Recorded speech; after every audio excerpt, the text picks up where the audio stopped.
I'll be reading from Isaiah chapter 2, verse 4. He shall judge between the nations, and shall decide disputes for many people, and they shall beat their swords into plowshares, and their spears into pruning hooks. Nation shall not lift up sword against nation, neither shall they learn war anymore.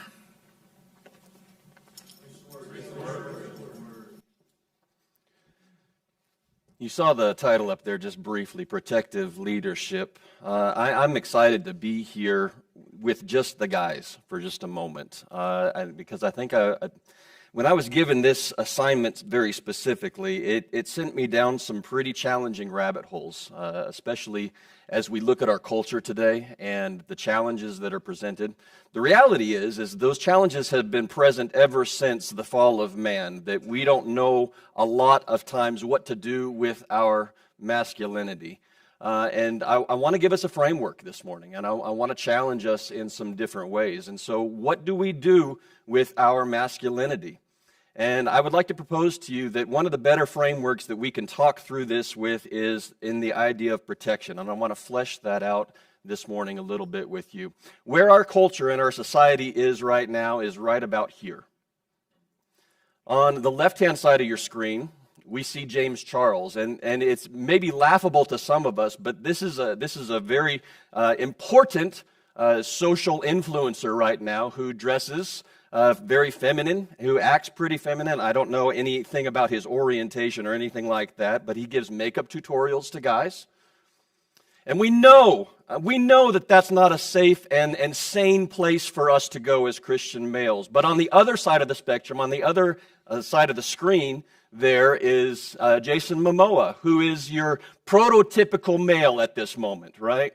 He is the drinking and cussing and womanizing guy, oftentimes on screen, and he takes that persona off screen as well. And so we know that that's not a healthy place either. So the question, men take our masculinity, because the answer is not to remove our masculinity, but to embrace it and figure out how God wants to use us in that masculinity that he's given to us. And so just so that we're on the same page, you guys know this story.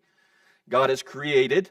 He comes down and he says, let us make man in our image. And then, just notice, God created man or mankind in his own image. In the image of God, he created him. Male and female, he created them. And so this should begin to settle in our minds some of that androgyny that is inhabiting our society right now, right? God has said, whether you feel like it or not, you are a man and you are a woman. And so I just want to mention that the differences between men and women really quickly go much deeper than this idea of just the genitalia that God has given us, right? Men, you tend to be and should be more muscular in your structure that God has given you, and in the hormones that he has given you, they are far different than women. Men tend to be more compartmentalized, whereas women tend to be more interconnected with things. I have the ability to stop and think and put my thoughts on a shelf, pull them down, look at them. Whereas I was driving to Big Spring on Sunday morning with Karen in the car, and everything was connected to everything else, right? I'm sitting here thinking I got to get us there safe. I'm working on my sermon, and she's making all of these different connections, right? That tends to be the case. Men, you have more physical energy versus women having more emotional and relational energy. Men tend to be better crisis navigators than women. Here's an example pretty quickly. Back a few months ago, my brother-in-law and his family came into town. And they were staying at somebody's house, and their young 2-year-old went outside and dunked himself in the pool, didn't know how to swim. He was down there drowning, turning blue, losing all of his oxygen. A bunch of little girls were standing around, but it was a couple of guys that had the presence of mind in that moment to pick him up, pull him out of the water, and make sure that he was resuscitated, right? That tends to be the case, is that guys tend to be better crisis negotiator. And as we look at all of these differences, you might come to the conclusion, and rightfully so, that men look a whole lot more like warriors than the feminine side of our species. Can you gather that, right? You are built, at least in one sense, to be a warrior. And as we look, and rightfully so, as we look at this, that God has those attributes as well. He has a bunch of feminine attributes that we need to highlight at different moments. But as Moses is exiting out with all of the Israelites into the wilderness, and he sees what God has done for them, he sees that he has destroyed all of the gods of Egypt. He has parted the Red Sea. He has brought them safely into the wilderness on their way to Sinai. Listen to how Moses relates these physical attributes of being a warrior to God, or these attributes being a warrior to God. He says, "Then Moses and the people of Israel sang a song to the Lord, saying, 'I will sing to the Lord, for he has triumphed gloriously. The horse and his rider he has thrown into the sea. The Lord is my strength and my song, and he has become my salvation. This is my God, and I will praise him, my father's God, and I will exalt him. The Lord is a man of war. Yahweh is his name.'" Okay, great. We're different. Men and women have different roles. They have different physical attributes. They have different characteristics. But how do then I begin to glorify God in my masculinity? I know that feminizing myself isn't the answer, but I also know that the other side of that, the Jason Momoa side of that, is not a healthy choice either. So what does God want me to do with my masculinity? And I want to say, just like so many other things, we need to begin to draw on the example of the perfect man that has walked this earth. Man, we were given such a present, such a gift to have somebody model masculinity for us in such a way that Jesus did. So let's look at it. Let's consider it. And we're not going to get it all this morning, but I want to focus on a couple of different words and make sure that we fully understand them. That first word is the idea of meek. Second word is the idea of redeemer.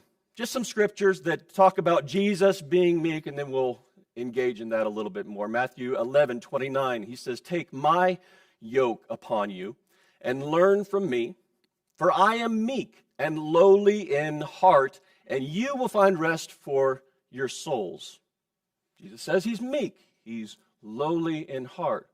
How about this one? Matthew 21:5, "Say to the daughter of Zion, behold, your king is coming to you, meek and mounted on a donkey, on a colt, the foal of the beast of burden." And even Jesus, in talking about you, Christian man, he relates it to everybody, but Christian man specifically this morning, he says this in one of his, the greatest sermon that we have recorded. He says in Matthew 5:5, in the midst of the Beatitudes, "Blessed are the meek, for they shall inherit the earth." Now, here's the thing. Is I think that in our society, in our culture, over the last several hundred years, that idea of meekness has been, and oftentimes even in your translations, it's translated as gentle, as humble. I don't think that captures it. I don't think that captures what the idea of meekness is all about. It is not about me just removing all of my strength and looking like James Charles up there, where I pretty myself up and act feminine and remove all aspects of my masculinity, right? That's not what meek is. Meek is this idea of strength under control. Better served would be to understand that you are a warrior, that God has made you at least in part like that. Do you know how to sheathe your sword?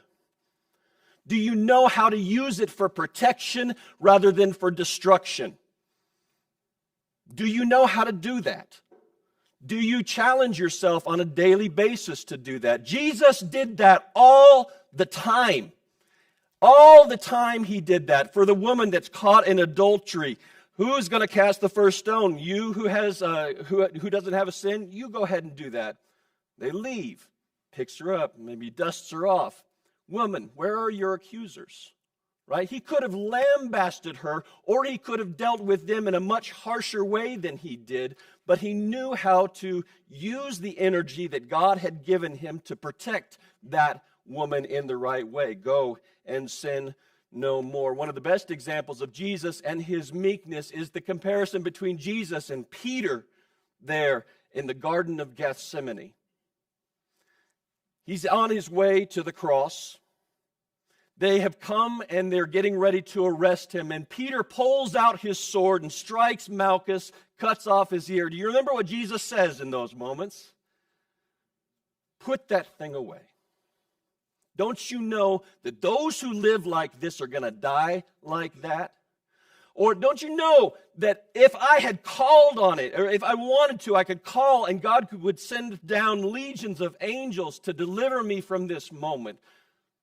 He had his strength under control, ready to protect Peter. And there's a great example of what do you do with your strength, right? Do you pull out your sword, or do you use it to go through the moment that you need to so that all of humanity is glorified and brought back to God?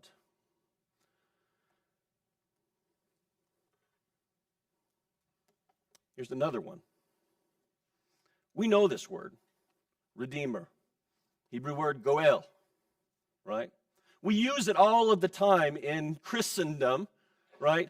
God was the great Redeemer of Israel on a number of occasions. Jesus is our great Redeemer, but what does that even mean to be the Redeemer of somebody? And it goes back to this idea of the patriarchal father's house.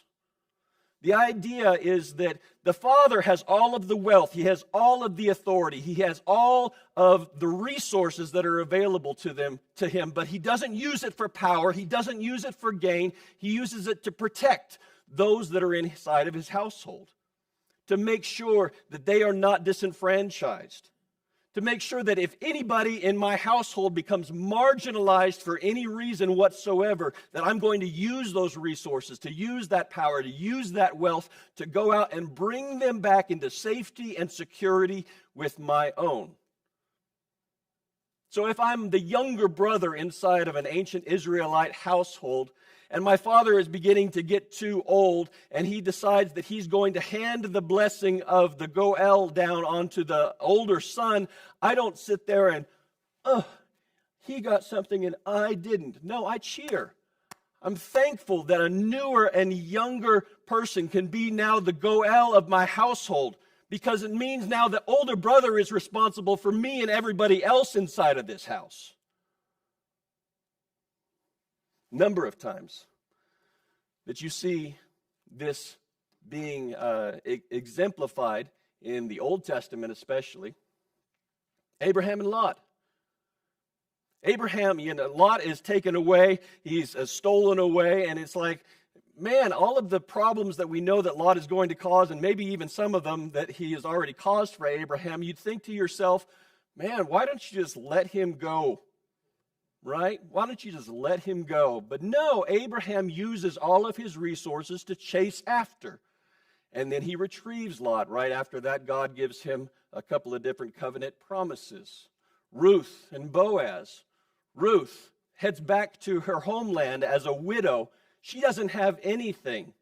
And then Boaz comes in as the kinsman redeemer, marries her, brings her back into the father's house, the house of her name. Hosea and Gomer, right? One of my favorites. God has come to the prophet Hosea and he says, I want you to take a wife for yourself, but not just any wife. I want you to take this prostitute woman as a wife. And so I don't know what Hosea is thinking, but he goes and he marries this woman. She gives him a couple of kids, and for whatever reason, maybe she decides it, or maybe there's something else that's going on there, but she goes back to her old life. She starts selling her body. I don't know what it's like to be Hosea in those moments, but God comes to him and he says, I want you to go and I want you to buy her back.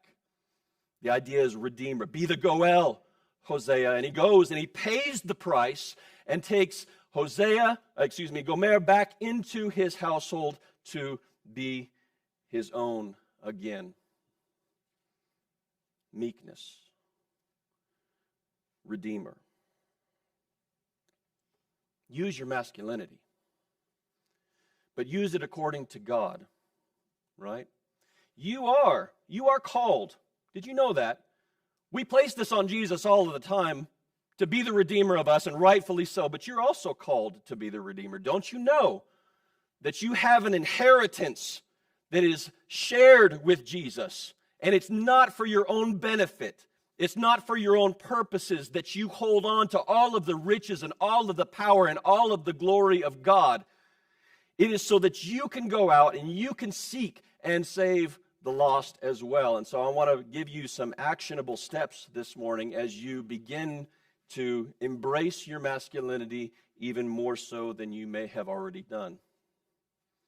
Use your strength, but use it for godly purposes. Don't deny it. It's there. He's given it to you, but use it for His glory. Recognize your strength, that you have great capacity for destruction and war, but also for building up and for protecting. Jesus, as He enters into His own ministry, right, there in the synagogue, reads from this passage in Isaiah 61. The Spirit of the Lord God is upon me, because Yahweh has anointed me to bring good news to the poor. He has sent me to bind up the brokenhearted, to proclaim liberty to the captives, and the opening of the prison for those who are bound, to proclaim the year of Yahweh's favor and the day of vengeance of our God, to comfort all who mourn, to grant to those who mourn in Zion, to give them a beautiful headdress instead of ashes, the oil of gladness instead of mourning, the garment of praise instead of a faint spirit, that they may be called oaks of righteousness, the planting of the Lord, that they may be glorified. They shall build up the ancient ruins. They shall raise up the former devastations, and they shall repair the ruined cities, the devastation of many generations. Next, be the new creation that Jesus initiated. As Jordan read for us this morning in Isaiah 2:4, he says, He shall judge between the nations and shall decide disputes for many peoples, and they shall beat their swords into plowshares. Just imagine that. Imagine what's going on, right? Don't use those weapons of war. Use them for building up rather than for destruction. Is there a time for war? Yes. But not on your everyday, day-to-day moments. It's to build up.